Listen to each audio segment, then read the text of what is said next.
সাগর ভাইয়ের মার্কা। তুই আজান জানাস না মাইকিং করছি কালকে সমাবেশ করার জন্য? আচ্ছা মাইক পাইকে আমি শুননি। তুই এখান থেকে পড়, আমি যাবো না, কি করবি তুই? সব ব্যাঙ্গে চলে লো। গাড়ি যাবি কত কত দাও।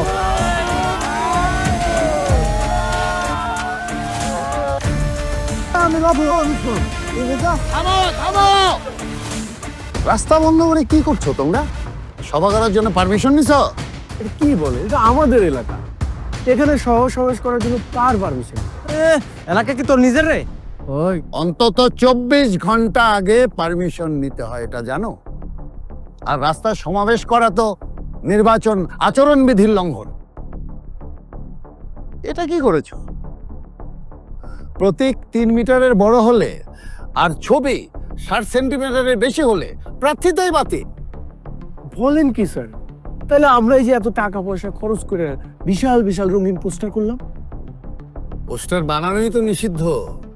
তবে সাদা কালো লিফলেট, ফেস্টুন, ব্যানার এগুলো করা যেতে পারে, কিন্তু এগুলো যেখানে সেখানে সাঁটানো যাবে না। নির্দিষ্ট স্থানে বিধি মোতাবেক ঝোলাতে হবে। তবে খেয়াল রাখতে হবে অন্য কারো ক্ষতি করে যেন না হয়।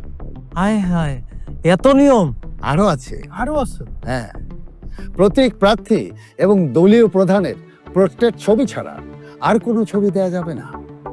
প্রেসের নাম তারিখ দিতে ভুলো না। আর এ সমস্ত কিছুই হবে পচনশীল উপাদানে। দেশ ও দেশের মানুষের পরিবেশ নিয়ে যদি প্রার্থীরা চিন্তা না করে, তাহলে কে করবে? নির্বাচনী আচরণবিধি মেনে চলি, সুষ্ঠু নির্বাচন নিশ্চিত করি।